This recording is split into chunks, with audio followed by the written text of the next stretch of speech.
Okay, let's give you guys some more practice. So given this sequence, try to work backwards to find the original formula. So basically find the original formula that would generate this sequence. Okay, so press pause and have a go.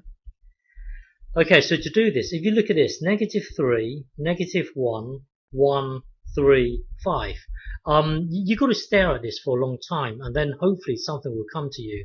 Here it's going to add 2, and then you're going to add 2, you're going to add 2, you're going to add 2. So you know for the numerator, well, the answer would be something of a fraction. The numerator will be something of this form here, something plus 2n each time. So if you look at this here, when n is 1, the first thing you add is 2.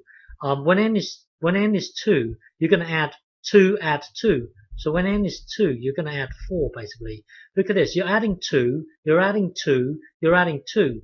So that's 6 in total. So when n equals 3, this here, 3 times 2 would be 6. So basically, because you know that you're adding 2 each time, adding 2, you're adding 2, you're adding 2, so that you know the numerator will contain something of the form 2n. So now you know you're going to add 2 here. So to get your first term, what number goes in here in such a way that when you add 2, it will give you a -3? Well, as it turns out, it's going to be -5. So your numerator will be of this form here, 5 plus 2n. So this here would be your numerator. So the answer would be, let's tidy this up, 2n minus 5. So now we need to try and work out the denominator. So that for the denominator, you've got to find a way of getting 1 to jump to 2. You've got to find a way of getting a 2 to jump to a 6. You've got to find a way of getting a 3 to jump to a 12, and so on. You try and look at this. Here you're adding 4. Here you're adding 6. Here you're adding here you're adding 8, and here you're adding 10. So you've got 4, 6, 8, 10. Let's take another difference. So this is 2, 2, and 2. So if your difference ends, so you see now everything here is a constant here. Now we're on our second layer. If you're on the second layer, so this is a constant now. You're now on your second layer. If you're on the second layer, the formula that would take you from here to the 2 here, 2 to a 6 here, will be of this form. If you're on your second layer, the answer would be in the form of this, an squared plus bn. It would be a quadratic basically. If your first layer is all constants, let's say they're all constants, let's say 3, 3, 3, 3, and so on, then your final answer would be of a linear form. So it would be an plus b. So if your constant is on the first layer, then your answer would be of this form. If you should have done this in your high school. So this is really revision. So now that you're on your second layer, your answer would be of a quadratic form. So hang on. Let's start again here. Remember, we've sorted out our numerator. We need to try and find our denominator. So just looking at the denominator only, the difference here is 4, 6, 8, 10. It's not a constant yet. Let's take another difference. 2, 2, 2. Now, because we know we are on our second layer, we know it's going to be of this form here. An squared plus bn plus c. Our formula here, our denominator would be of this form here. Now it's just a matter of working out a, b, and c in such a way that will satisfy these.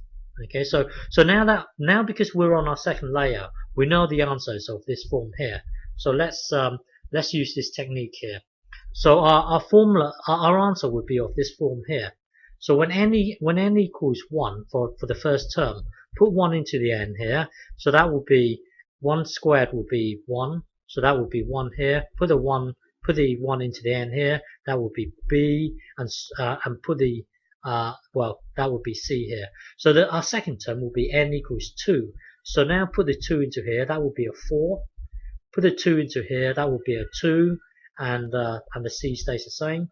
And when n equals 3, so basically we are trying to find out a, b, and c in such a way that it would give us these numbers here. It would give us these. Okay, so we know it's of the form a. We know it's going to be of the form a nx squared plus bn plus c. We've got to find a, b, and c. So now when n is 3, it will give us this thing here. So now take the difference. Here you've got 4a, take away a, that will be 3a. 2b, take away b, that will be b. C, take away c. Well, basically, the difference between these two would be this. The difference between these two would be this. Now the difference between these two would be this. So now set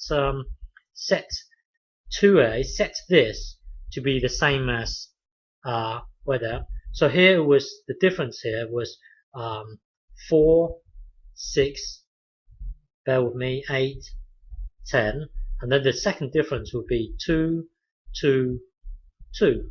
So now we've got to set this 2a here, we've got to set this to be the same as this. So that would be 2. Now we've got to set this to be the same as this. So that would be 3a plus b equals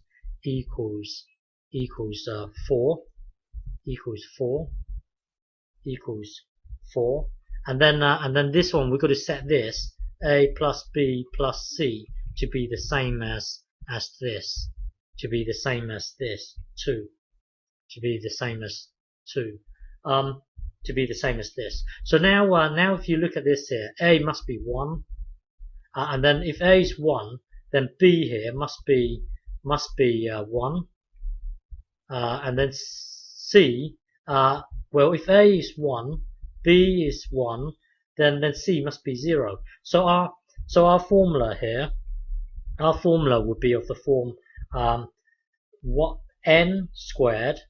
Well, our formula would be of this form here, plus c.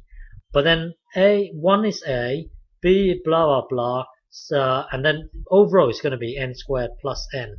So this thing here, hang on, going back to here, the sequence here is n squared plus n. As it turns out, if you put 1, when n is 1, it will generate a 2. When n is 2, it will generate this. It's actually n squared plus n, and you should have done this in high school. So this would be n squared plus n, and then this was 2n minus 5, and our starting value can be 1. So this is your final answer. Okay.